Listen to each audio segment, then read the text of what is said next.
యోబు గ్రంథము 15వ అధ్యాయము 1-35 వచనములు.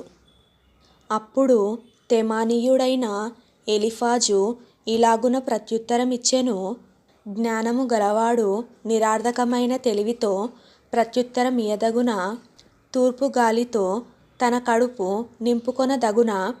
వ్యర్థ సంభాషణ చేత వ్యాజ్యమాడదగునా?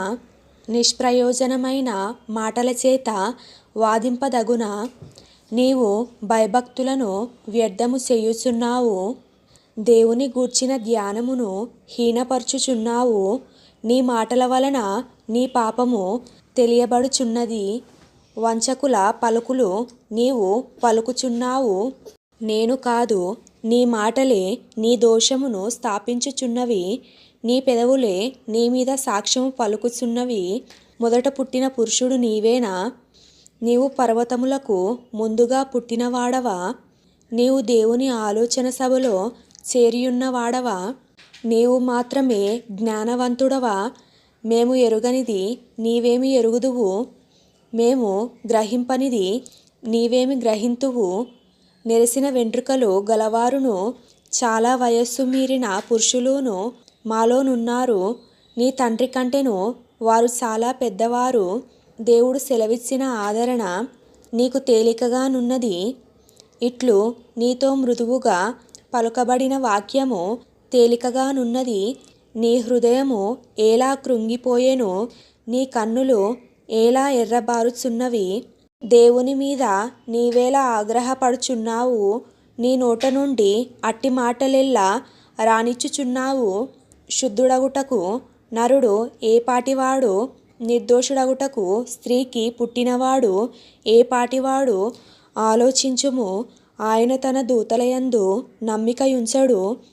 ఆకాశ వైశాల్యము ఆయన దృష్టికి పవిత్రము కాదు.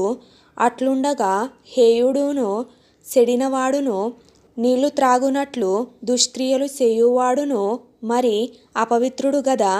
నా మాట ఆలకింపుము, నీకు తెలియజేతును. నేను చూచిన దానిని నీకు వివరించెదను. జ్ఞానులు తమ పితరుల యొద్ద నేర్చుకొని మరుగు చెయ్యక చెప్పిన బోధను నీకు తెలిపెదను.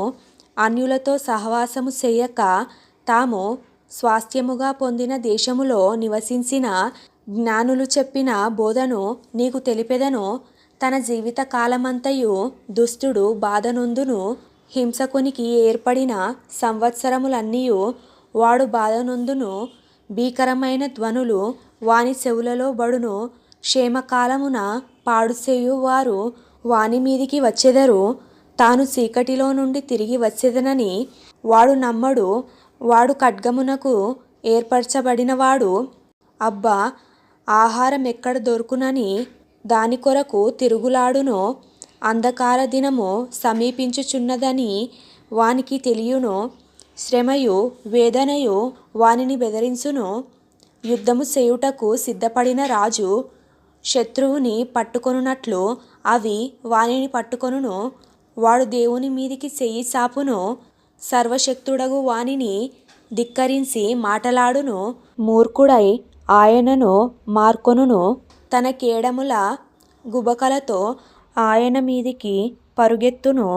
వాని ముఖము క్రొవ్వు పట్టియున్నది. వాని చిరుప్రక్కలపైని క్రొవ్వు కండలు పెరిగియున్నవి. అట్టివారు పాడైన పట్టణములలో నివసించుదురు. ఎవరును నివసింపకూడని ఇండ్లలో, దిబ్బలు కావలసియున్న ఇండ్లలో నివసించెదరు. కావున వారు భాగ్యవంతులు కాకపోదురు. వారి ఆస్తి నిలవదు.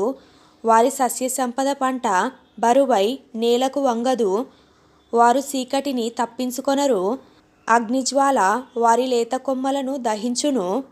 దేవుని నోటి ఊపిరి చేత వారు నాశనమగుదురు. వారు మాయను నమ్ముకొనకుందురుగాక.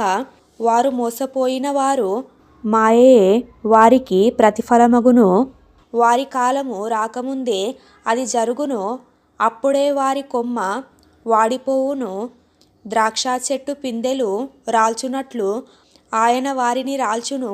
ఒలీవ చెట్టు పువ్వులు రాల్చునట్టు ఆయన వారిని రాల్చును. భక్తిహీనుల కుటుంబము నిస్సంతువగును. లంచగొండుల గుడారములను అగ్ని కాల్చివేయును. వారు దుష్కార్యమును గర్భమున ధరించి పాపము కందురు. వారి కడుపున కపటము పుట్టును.